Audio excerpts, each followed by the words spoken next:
Very good morning, dear students. Before the start of the class, let us take a pledge to fight the deadly coronavirus. I, Harpreet Singh, commit to be vigilant and bear in mind at all times the risk to myself and my colleagues from COVID 19. I promise to take all necessary precautions that prevent the spread of this deadly virus. I promise to follow and encourage others to follow the COVID 19 appropriate behavior, to always wear a mask, face cover, especially when in public places, to maintain a minimum distance of 6 feet from others, to wash my hands frequently and thoroughly with soap and water.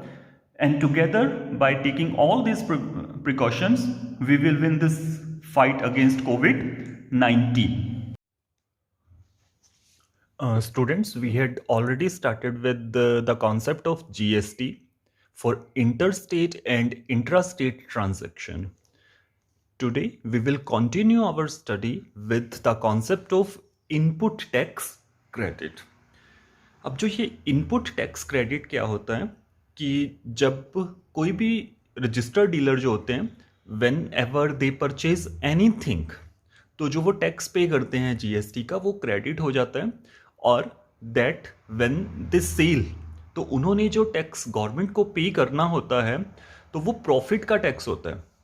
Means कि हमने जब कोई चीज़ खरीदी, तब हमने, अगर हम registered dealer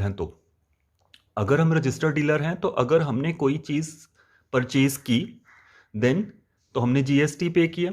और at the same time when we sell that product, तब हम जीएसटी चार्ज करेंगे जिसको हम सेल करेंगे. ठीक है ना. तो उसमें अगर हम सेल करेंगे कोई चीज़, तो उसमें हम प्रॉफिट अर्न करके ही करेंगे ना.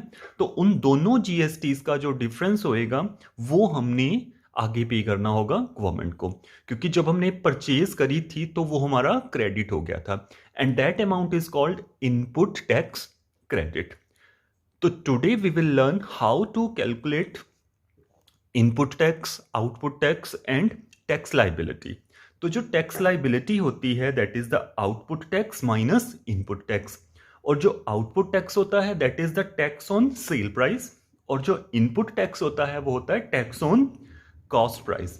तो अगर हम सेल प्राइस और कॉस्ट प्राइस का डिफरेंस निकालेंगे, तो वो प्रॉफिट होएगा. तो इट मीन्स जो टैक्स ऑन प्रॉफिट होता है, वो हमारी अल्टीमेट टैक्स लाइबिलिटी होती है if we are the registered dealer.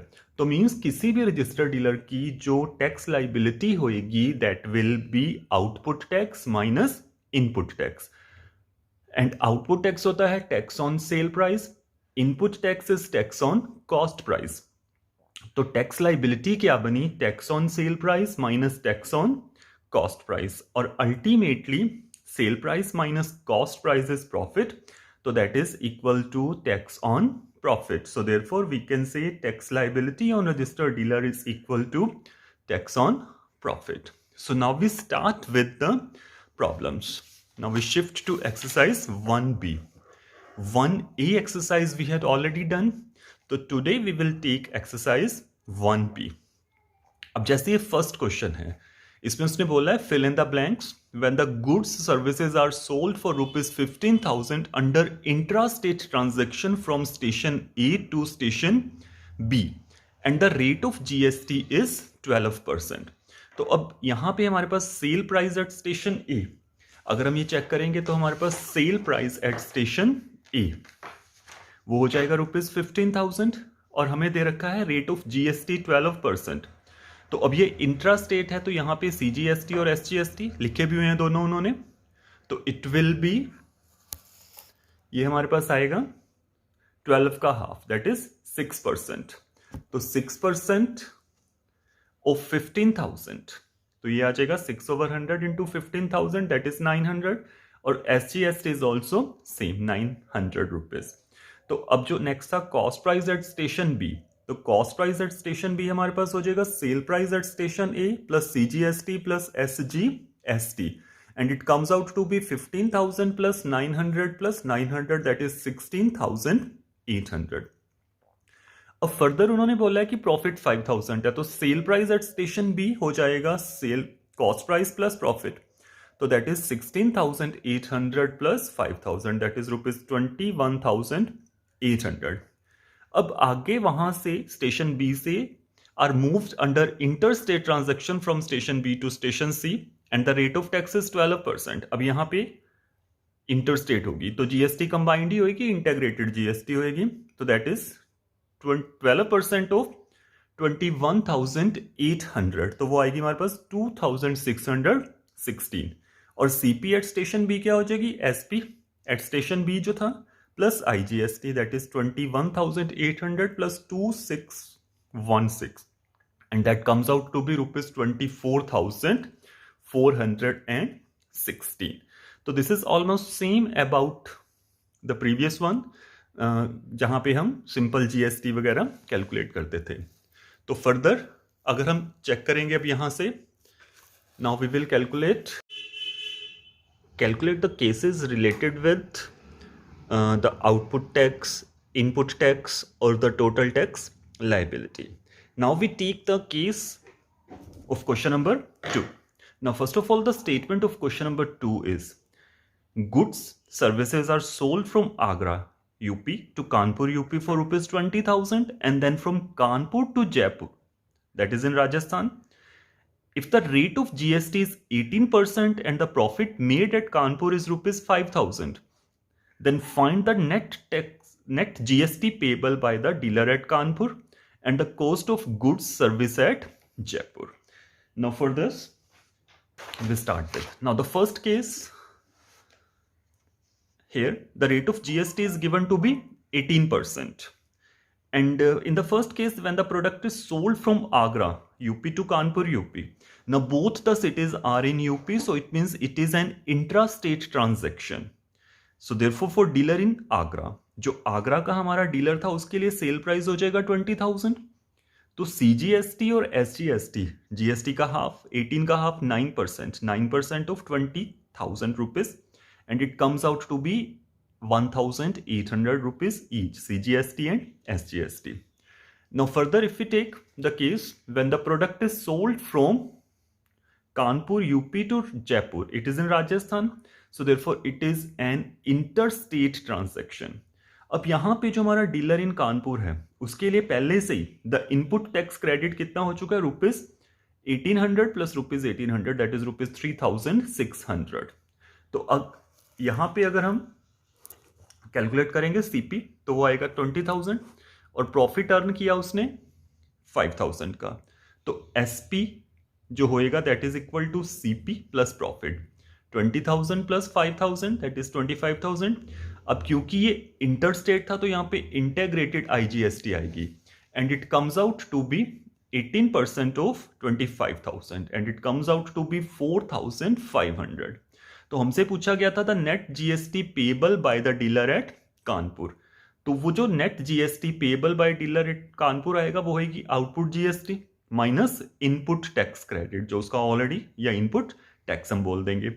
तो आउटपुट था 4,500, आउटपुट होता है सेल प्राइस पे और इनपुट होता है कॉस्ट प्राइस पे। तो यहां पे हमारे पास डिफरेंस आया 4,500 माइनस 3,600 दैट इज रुपीज 900। तो जो कानपुर में डीलर है वो जो नेट जीएसटी पे करेगा that comes out to be rupees 900।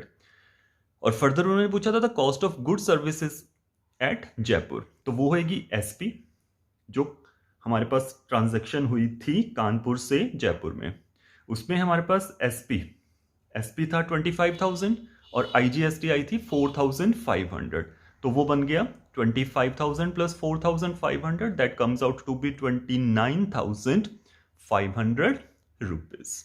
And similarly, if we take fourth question number 4 here. In question number 4,